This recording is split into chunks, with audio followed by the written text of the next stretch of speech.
मैं समझता हूँ कि मोदी को समय रहते समझना चाहिए, तीनों कानून वापस लेने चाहिए। हमारे इतना बीजेपी की हाल देख लो ना, वसुंधरा क्या खेरी है, पूनिया क्या खड़ा है, और वो दूसरे के घरों में झांकते हैं। प्रोटोकॉल के हिसाब से पायलट साहब को हर जगह महत्व मिला था और पायलट साहब ने 2-3 जब अपना स्पीच भी दिया था।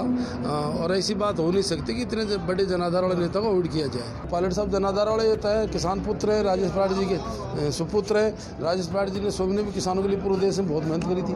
देखो, जैसे लोकसभा में ये तीनों कानून पास किए गए थे, सबसे पहले राहुल गांधी जी के नेतृत्व में हमारी पार्टी ने इन कानूनों का बहिष्कार किया था और पूरे जो विपक्षी दल उनको एक किया था। और जब से लगातार हमारी मांग है कि ये मोदी सरकार तीनों कानूनों को वापस ले। आज पूरे देश का किसान आंदोलित है इन कानूनों को लेकर के, और किसानों के साथ में कांग्रेस पार्टी पूरे देश में और प्रदेश में खड़ी हुई है। अभी राहुल जी हमारे राजस्थान का भ्रमण करके गए हैं और आज पायलट साहब ने रैली का शुभारंभ हमारा दौसा से किया था। दूसरी रैली बैनाम थी, तीसरी रैली कल कोट खादा थी। बहुत ज़बरदस्त आम किसानों में जोश है और किसान ये बात तो समझ चुका है कि मोदी सरकार हमारे पक्ष की सरकार नहीं है। इसके अलावा भी बहुत से ऐसे मुद्दे हैं जो जब से मोदी सरकार इस देश के अंदर बनी है, चाहे वह मुद्दे युवाओं की बेरोजगारी का मामला हो, चाहे डीजल पेट्रोल गैस की महंगाई का मामला हो, बहुत सी ऐसी चीज़ें हैं जिनको लेकर के आम जनता बुरी तरह प्रताड़ित है, परेशान है। और आज पूरे प्रदेश के अंदर कांग्रेस पार्टी के द्वारा सभी जिला मुख्यालयों पर पदयात्रा किसानों के पक्ष में, और जो कुछ ऐसे आंतरिक सुरक्षा के मामले भी हैं जो आउट नहीं होने चाहिए, जो आउट हो रहे हैं वो भी देश हित में नहीं है। मैं समझता हूँ कि मोदी को समय रहते समझना चाहिए, तीनों कानून वापस लेने चाहिए। और जो मुद्दे हैं हमारी पार्टी के जनहित के हैं, कांग्रेस हमेशा जनता के साथ में रही है, रहेगी।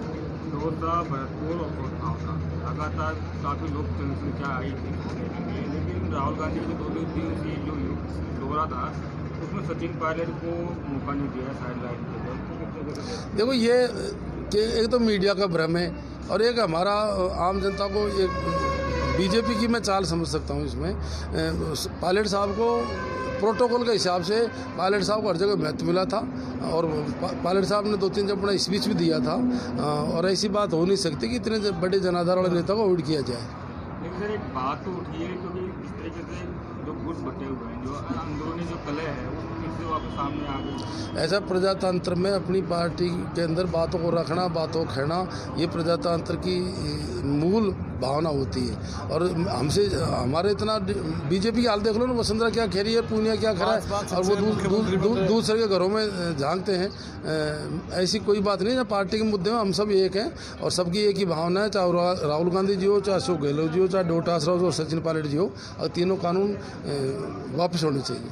लेकिन महापंचायतों में सिर्फ पायलट साहब हैं, आप हैं, जो आपके साथी हैं, वही दिखाई देते हैं, लेकिन और जो पार्टी के नेता ऐसा है। जितनी महापंचायत हो रही है उसमें अखबारों के माध्यम से, टीवी मीडिया के माध्यम से सबको पता होता है। जिसकी इच्छा होती है वो महापंचायतों में जाता है और अपने अपने क्षेत्र में सब लोग अपने तरीके से काम कर रहे हैं। इसको इस बात से नहीं देखना चाहिए कि भाई केवल एक गुट विशेष के लोग कर रहे हैं। ये सबके लिए फ्री है। हमने दौसा करी थी तो हमने सबसे सहमति ली थी, मुख्यमंत्री से भी ली थी, अध्यक्ष से भी ली थी और पायलट साहब से भी ली थी। और पायलट साहब जनाधार वाले होता है, किसान पुत्र हैं, राजेश पाठ जी के सुपुत्र हैं। राजेश पाठ जी ने सोमने भी किसानों के लिए पूरे देश में बहुत मेहनत करी थी। बीजेपी में जिस तरीके से जो घमासान चल रहा है, तो क्या मानते हैं? ऐसा बीजेपी वाले जाने, हम तो हमारे घर को सुधारने में लग रहे हैं। प्रशांत बेरवा भी मंच पे आए, ये आना चाहिए ना, सबको आना चाहिए। किसानों का मामला, जब हमारी सोनिया गांधी जी का, राहुल गांधी जी का, हमारे राष्ट्रीय नेता सब किसानों के साथ में खड़े हुए, तो कांग्रेस का प्रत्येक कार्यकर्ता किसानों के साथ में।